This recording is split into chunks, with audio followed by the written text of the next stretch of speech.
Good morning, Forrest. I'm Chase. And I'm Ethan. And today's day is Thursday, February 27th. And on today's show, we'll have all of your Wildcat news and sports.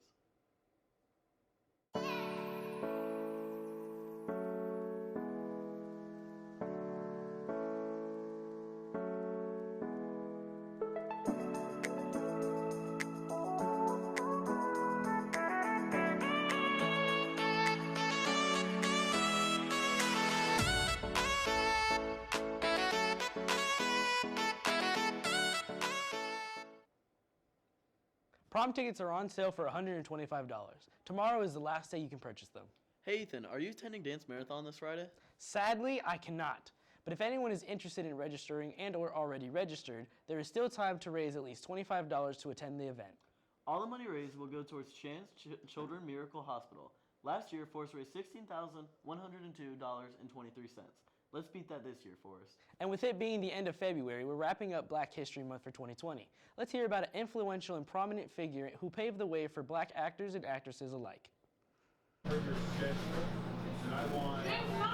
Black History Month is celebrated in the U.S. during the month of February. During this month, many people take time to acknowledge and appreciate people who have made a difference for their community along with the nation as a whole. Hattie McDaniel is one of the many that don't receive much attention for their actions. Hattie McDaniel is the most known for her iconic role as Mammy from the world-famous book and movie Gone with the Wind. After this, she became the first ever African American to win an Oscar. She won multiple awards after this, including her Oscar Award for Best Supporting Actress in 1940, the NBR Award for Best Acting in 1942, and she received a star on the Hollywood Walk of Fame in 1960. Because of her confidence, she has influenced many African Americans to pursue their dreams and passions. As one of the events for celebrating Florida literacy, the library is holding a rumble, books versus movies. That's right. Students can win one of two $25 movie gift cards. And if you're willing to fill out a short form, you may win a basket that has gift cards, movie candy, and other movie-related items. This contest ends tomorrow. If that isn't the contest for you, MEA is sponsoring the Fall in Love with Reading event. Any book you check out until tomorrow gets you entered in a drawing for a Barnes & Noble gift card. Drawings are to be held March 4th. We'll be right back. What's up, Forrest? It's Jack here, two with Forrest, finest chefs, Matthew and Danielle. You know, how did you get into culinary? I got in freshman year, and then I got into Skills USA my junior year, and at like the last second I decided to compete in culinary. And what about you? I got into culinary in freshman year too, but I got into skills my sophomore year and was competing in baking until last minute I decided to do wedding cake design. So how do you think the competition went? It went pretty good. Forrest medaled in almost everything that we competed in. We all tried our best. I think it went very well. Almost everyone medaled, and if they didn't, they tried their best. As president, I'm very proud of my students for working their best.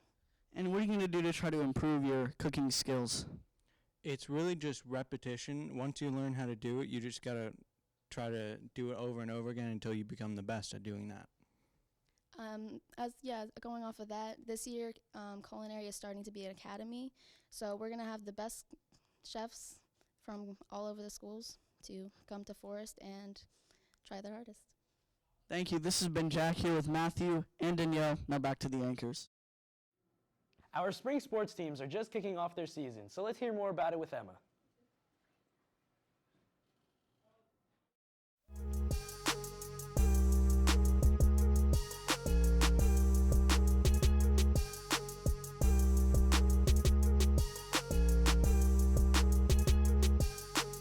We are WCAT Sports.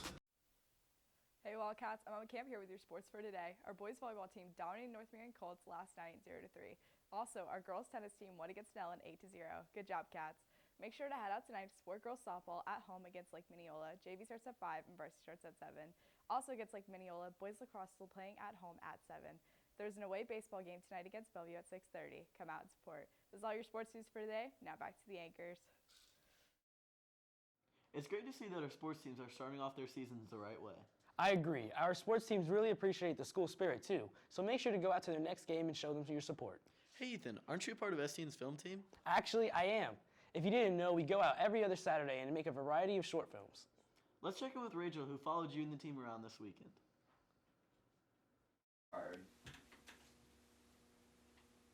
And then I don't know. Every new Student Television Network member comes in not truly recognizing all the doors it can open. It was like our first mock, and I was a freshman, so I was pretty much holding the equipment. But then I got put in short story and film, and I actually got to be hands-on and do stuff on camera. The class is very structured, where you need to have a certain amount of news packages, and you also get judged on the criteria of WCAT and how you produce it, which is completely different from what I actually do because of my position of short film. I work a completely different type of media. STN in digital video production is beyond academic by taking learning away from the traditional way with a textbook to real-life experience. When I got to high school, I heard about STN, and I was like, this is a perfect creative outlet for me because it doesn't take up hours and hours on end after school, which theater did. I can come on Saturdays and me do short films. STN is a source for developing a range of soft skills that students struggle to gain in average academics. How to deal with people, how to deal with stress, how to deal with, anything that comes at me. It brings more than just a new way of learning, but a family that leads them to their future. So STN definitely helps a lot because you get to practice being on camera and acting and writing scripts. So I'm definitely thankful for STN because it just gives me that outlet that I can practice for the future. This has been Rachel reporting for STN. Students, don't forget that from now on, school IDs are a part of dress code, and if you don't have one, you will be sent to guidance to purchase a new one for $5. Make sure that you have a parking pass in order to avoid disciplinary actions, and no parking, pickup, or drop-off should take place in front of our school.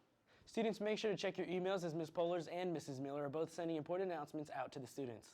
That's all the news we have for you today. To stay updated on all things Forest, make sure to follow us at FHS_WCAT on Snapchat, Twitter, TikTok, and Instagram. Once again, Forrest, I'm Ethan. And I'm Chase. Have a great day, Forrest, and like always, go Cats!